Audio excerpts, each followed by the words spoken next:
wurden sie entweder verhungert oder erstickt worden. Germany में 1924 कुछ बच्चे हनोवर शहर की लेन नदी के किनारे खेल रहे होते हैं जब उन्हें कुछ अजीब सा दिखता है। पानी के अंदर से एक इंसानी खोपड़ी बाहर निकल रही होती है। पुलिस वहां पहुंचती है और कुछ ही दिनों में वो खोपड़ी अकेली नहीं रहती। नदी से एक एक करके और भी खोपड़ियां और इंसानी हड्डियां निकलना शुरू होते हैं, इतना ज़्यादा कि आखिर में उन सभी की गिनती 500 से ज़्यादा हो जाती है। लेकिन सबसे चौंकाने वाली बात ये नहीं है। सबसे चौंकाने वाली बात यह है कि जिस आदमी को इसके लिए अरेस्ट किया जाता है वो हैनोवर शहर का एक जाना माना पॉपुलर फिगर होता है, एक मिलनसार हंसमुख कसाई जिसका अफोर्डेबल मीट लोगों के बीच काफ़ी पॉपुलर था, खासकर उन मुश्किल भूखे पोस्ट वॉर सालों में। और एक बात जो इस केस को और भी ज़्यादा डिस्टर्बिंग बनाती है वो ये कि वो एक पुलिस इन्फॉर्मेंट था जिसे हैनोवर की पुलिस खुद सालों तक सहारा लेती थी। इस आदमी का नाम था फ्रिट्ज हारमान और जो चीज़ उसने अपने पीछे छोड़ी वो जर्मन क्रिमिनल हिस्ट्री के सबसे ग्रूसम केसेस में से एक बन गई। एक कहानी जिसमें मर्डर, कैनिबलिज्म के रूमर्स और एक शहर की अपने पुलिस की ही कॉम्प्लिसिटी शामिल थी। वीडियो को एंड तक जरूर देखिएगा क्योंकि इस ट्रू क्राइम केस में कई ऐसे दिल को दहला देने वाले सच शामिल हैं जिसे सुनकर आप भी अपने कानों पर भरोसा नहीं कर पाएंगे। तो बिना देर के चलिए शुरू करते हैं। लेकिन आगे बढ़ने से पहले मैं आपको बताते चलूँ कि दोस्तों, अगर आपको मेरी ही तरह solve unsolve, mysterious, national international true crime cases में इंटरेस्ट है तो फिर जल्दी से इस चैनल को सब्सक्राइब कर लीजिए। और बिना देर किए चलिए आगे बढ़ते हैं। फ्राइडरिच हेनरिच कार्ल हारमान का जन्म अक्टूबर 25, 1879 को हैनोवर, जर्मनी में हुआ था। अपने पेरेंट्स जोआना और ओली हारमैन के 6 बच्चों में से सबसे छोटा। बचपन में ही फ्रिट्ज काफ़ी अलग था। उसे अपनी उम्र के लड़कों के साथ खेलना पसंद नहीं था। उसे गुड़ियों से खेलना और अपनी बहनों के कपड़े पहनना पसंद था। उसे कुकिंग और नीडल वर्क में इंटरेस्ट था और अपनी माँ के साथ उसका एक गहरा क्लोज रिश्ता था, जो खुद बीमार रहती थी पर अपने इस सबसे छोटे बेटे को बहुत ज़्यादा लाड दुलार करती थी। अपने बेटे को टफ बनाने की कोशिश में उसके फादर ने उसे 16 साल की उम्र में एक मिलिट्री स्कूल में भेज दिया। वहाँ फ्रिट्ज को एपिलेप्सी डायग्नोस हुआ और उसे स्कूल से निकाल दिया गया। यहाँ से आने के बाद उसने एक सिगार फैक्ट्री में काम करना शुरू किया और 1 साल के अंदर ही उसने अपने सबसे पहले क्राइम को अंजाम दिया। इसी फैक्ट्री में बहुत सारे यंग लड़के काम करते थे। उन्हीं लड़कों में से एक को फ्रेडरिच ने सेक्सुअली मोलेस्ट किया, जिसके चलते उसे जेल भेज दिया गया। हालांकि सबूत होने के बावजूद उसका ट्रायल नहीं हुआ। उसके वकील ने कोर्ट में ये प्रूव कर दिया था कि वो मेडिकली अनफिट है।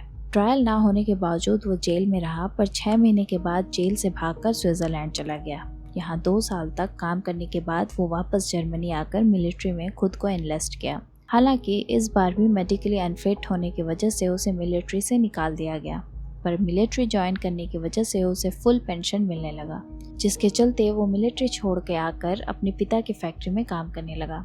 कुछ ही दिनों में उसके और उसके पिता के बीच बहसबाजी हुई, जिसके चलते वो हाथापाई में उतर गया और फिर से उसे जेल भेज दिया गया, जहां इस बार डॉक्टर ने उसे मेंटली अनस्टेबल डायग्नोस नहीं किया। मतलब वो परफेक्टली नॉर्मल था और अपने होशो हवास में उसने अपने पिता के साथ हाथापाई की थी। जेल से वापस आने के बाद उसने खुद का बिजनेस शुरू किया, पर वो बिजनेस बुरी तरीके से फेल हो गया। यहाँ से हारमन का क्रिमिनल करियर शुरू हुआ। बर्गलरी, थेफ्ट और फ्रॉड जैसे क्राइम्स के लिए बार बार अरेस्ट, जेल और मेंटल इंस्टीट्यूशंस का भी एक लंबा सिलसिला। साइकेट्रिस्ट ने उसे दोबारा से मोरली इन्फीरियर और इनक्यूरेबली डिरेंज डिक्लेयर कर दिया था। 1914 में उसे फिर से एक सीरीज ऑफ थेफ्ट्स और फ्रॉड के लिए कन्विक्ट किया गया और फर्स्ट वर्ल्ड वॉर शुरू होते ही वो जेल में चला गया।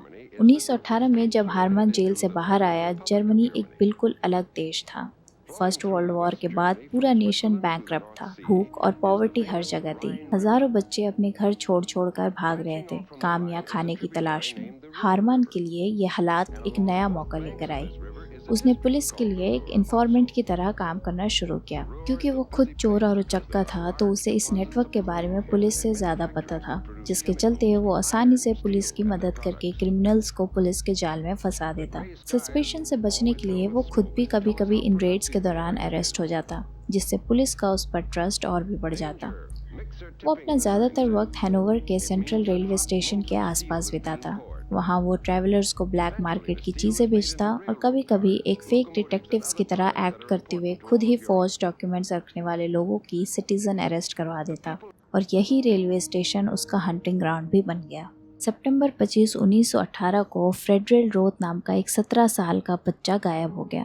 उसके फ्रेंड ने पुलिस को बताया कि उसे आखिरी बार हारमन के साथ देखा गया था, जो खुद को एक डिटेक्टिव बताता था। रॉथ के फैमिली के प्रेशर में पुलिस ने अक्टूबर 1918 में हारमन के अपार्टमेंट पर रेड की। वहां उन्हें एक सेमी नेकेड 13 साल का लड़का मिला, जिसे हारमन सेक्सुअली असॉल्ट कर रहा था।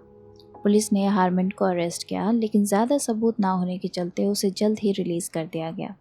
रॉथ का कभी पता नहीं चला। बाद में हारमन ने मजाक में बताया कि उसने रॉथ का सर काट दिया था और उसे अपने स्टोव के पीछे न्यूज़पेपर में छुपा दिया था। ये उसका पहला कंफर्म्ड शिकार था, लेकिन अगले 6 साल तक और भी कई शिकार होने थे। 1923 तक हारमन की मर्डर स्प्री अपनी पूरी रफ्तार पकड़ चुकी थी। उसका तरीका ऑलमोस्ट हमेशा सेम रहता। वो हैनोवर स्टेशन के वेटिंग रूम में घूमता और टीनेज बॉयज़ को ढूंढता, खासकर उन्हें जो घर से भागे हुए होते, मेल प्रोस्टिट्यूट या जिनके पास रहने की कोई जगह नहीं होती। वो उन्हें खाना, शराब या काम का झूठा वादा करता। कभी कभी वो खुद को एक पुलिस डिटेक्टिव बताता और उन्हें अरेस्ट करने का बहाना बनाकर उन्हें अपने साथ ले जाता, और फिर अपने अपार्टमेंट पहुंचकर वो उन्हें खिलाता पिलाता और फिर उन पर हमला करता। उसका मेथड इतना डिस्टर्बिंग था कि इसी की वजह से उसे वैम्पायर ऑफ हैनोवर का नाम मिला।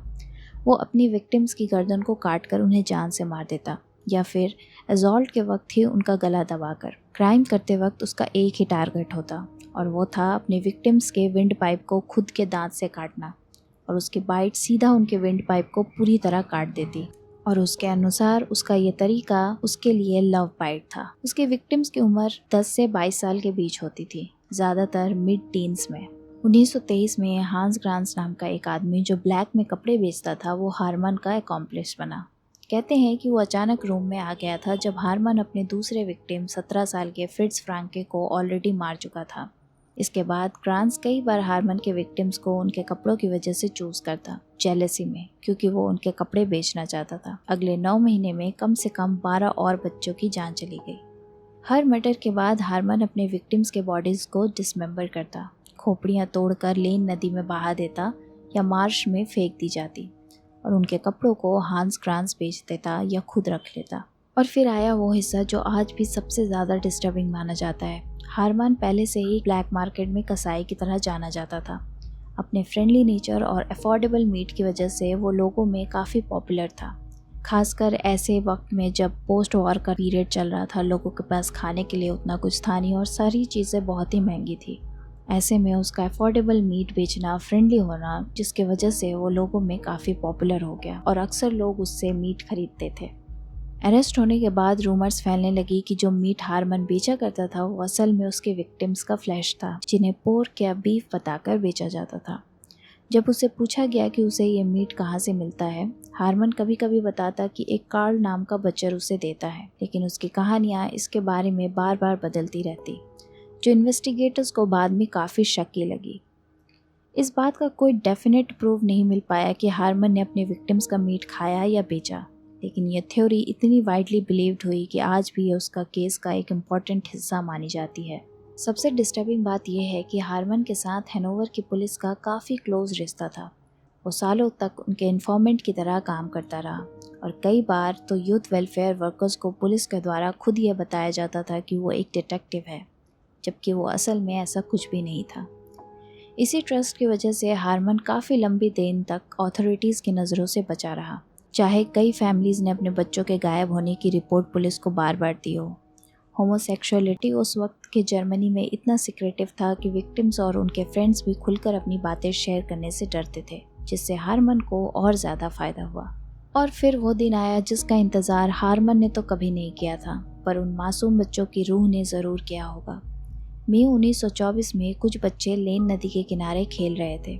खेलते खेलते ही उन सभी की नज़र एक इंसानी खोपड़ी पर पड़ी, जो पानी के बहाव के चलते आधी किनारे पर आ गई थी। पुलिस आई और पूरी नदी को खंगालना शुरू किया गया, और धीरे धीरे एक एक करके और भी स्कल्स और स्केलेटन मिलने लगे। आखिर में 500 से ज़्यादा ह्यूमन बॉडीज़ निकले, जो कम से कम 22 टीनेज लड़के या जवान मर्द के थे। पूरे हैनोवर में दहशत फैल गई। लोग इस अननोन किलर को बुचर ऑफ हैनोवर बुलाने लगे। हार्मन के अपार्टमेंट पर पुलिस ने रेड की। दीवारों पर खून के धब्बे थे, जिसे हार्मन ने बताया कि वो इलीगल मीट ट्रेडिंग करता है, उसी का ये नतीजा है। लेकिन ऑफिसर्स को वहाँ उसके विक्टिम्स के कपड़े और चीज़ें मिली, जिनकी वजह से उसे अरेस्ट कर लिया गया। हार्मन ने जल्दी ही कन्फेस कर दिया कि ये सब उसने ही किया था। उसने बताया कि उसकी विक्टिम की संख्या 50 से 70 के बीच हो सकती है। चाहे पुलिस ने ऑफिशियल तौर पर उसे 24 से 27 विक्टिम का ही दोषी माना, उसने इन्वेस्टिगेटर्स की मदद की विक्टिम्स के रिमेनिंग पार्ट्स और डंप साइट ढूंढने में भी, और वो पूरी तरह से कोऑपरेटिव रहा। सिर्फ तब छोड़कर जब उसके विक्टिम्स की फैमिली उसके सामने आती या जब डिकैपिटेशन के बारे में बात होती, जिसके बारे में वो विड्रॉन हो जाता। हार्मन का ट्रायल दिसंबर 4, 1924 को हनोवर एसएचएस में शुरू हुआ। ये जर्मनी का पहला ऐसा मेजर मीडिया इवेंट था जिसने इंटरनेशनल प्रेस कवरेज भी पाई। हार्मन ने खुद अपनी डिफेंस कंडक्ट करने का फैसला किया। ट्रायल के दौरान वो हैरान कर देने वाले तौर पर नॉन चाइलेंट रहा। कभी कंप्लेन करता कि कोर्ट रूम में बहुत ज़्यादा औरतें हैं, कभी बोर होकर सिगार पीने की परमिशन मांग लेता, और कोर्ट ने उसे यह अनुमति भी दे दी। पब्लिक को शुरू में कोर्ट रूम में आने दिया गया, लेकिन तीसरे दिन से जज ने सभी को बाहर कर दिया, क्योंकि हर मर्डर की डिटेल इतनी ग्राफिक और डिस्टर्बिंग थी। 14 मर्डर्स में हार्मन ने अपना गिल्ट एक्सेप्ट किया। बाकी 13 के बारे में उसने बताया कि उसे यकीन नहीं है कि वो एक्चुअल विक्टिम्स ही हैं जिसका नाम लिस्ट में दिए गए हैं या नहीं। हार्मन ने अपने आप को इस तरह डिस्क्राइब किया कि वो ब्यूटी और सेंसुअलिटी से मोटिवेटेड था, ना कि सिनिकल सेक्स या प्रॉफिट से। उसके अपने अल्फाजों में, जिसे वो प्यार करता था उसे मारना आसान होता, क्योंकि इस तरह वो उन्हें पीस देता था, उन्हें शांति देता था। 1925 में हार्मन को गिलोटीन से डेथ सेंटेंस दी गई, और कोर्ट रूम में सभी को हैरानी उस वक्त हुई जब वो इस सेंटेंसिंग को एंजॉय करता हुआ दिखा। अब ये उसका नॉन चाइलेंट एटीट्यूड था या मौत का डर, पर जज का फैसला सुनाते ही वो ऐसे मुस्कुरा रहा था जैसे कुछ बहुत बड़ा अचीव किया हो। उसने अपने एग्जीक्यूशन से पहले बताया, मैं अपने सेल में एक आखिरी मैरी नाइट बिताना चाहता हूँ, कॉफ़ी, चीज़ और सिगार के साथ। उसके बाद मैं अपने फादर को गाली दूंगा और अपने एग्जीक्यूशन की तरफ उसी तरह चल कर जाऊँगा जैसे ये मेरी शादी हो। अप्रैल 15, 1925 को फ्रिट्ज हार्मन को हैनोवर प्रिजन में गिलोटीन से मार दिया गया। वो उस वक्त 45 साल का था। फ्रिट्ज हार्मन के इस केस ने जर्मनी को एक ऐसा सवाल दिया जिसका जवाब आज तक पूरी तरह नहीं मिला। फ्रिट्ज हार्मन के इस केस ने जर्मनी को एक ऐसा सवाल दिया जिसका जवाब आज तक पूरी तरह नहीं मिला कि कैसे एक आदमी ने इतने सालों तक इतने लोगों के साथ इतना खुला खेल खेला और पुलिस को इसके बारे में जानकारी नहीं थी। कुछ हिस्टोरियंस का मानना है कि पॉवर्टी वॉर के बाद के केओस और होमोसेक्सुअलिटी के अराउंड का स्टिग्मा तीनों ने मिलकर एक ऐसा एनवायरनमेंट बनाया जिसमें हार्मन के जैसे सालों तक इनविजिबल रह सका, जबकि उसके विक्टिम्स के परिवार अपने बच्चों को ढूंढते ढूंढते थक जाते। ये केस आज भी क्रिमिनोलॉजी और जर्मन कल्चरल हिस्ट्री में पढ़ाया जाता है, सिर्फ इसकी ग्रूसम नेचर की वजह से नहीं, बल्कि इस वजह से भी कि इसने दिखाया कैसे एक ब्रोकन सिस्टम अपने ही लोगों को प्रोटेक्ट करने में फेल हो सकता है। तो दोस्तों, इसी के साथ हम आ चुके हैं इस ट्रू क्राइम केस के आखिरी पड़ाव तक। अगर आपको ऐसे हिस्टोरिकल ट्रू क्राइम केसेस पसंद है जिन्हें पूरी ऑनेस्टी और डिटेल के साथ कवर किया जाता है, तो चैनल को सब्सक्राइब कर दीजिए। मिलती हूँ मैं आपसे अगले शनिवार शाम 6:30 बजे। तब तक के लिए आप अपना ख्याल रखिएगा। Take care and good bye.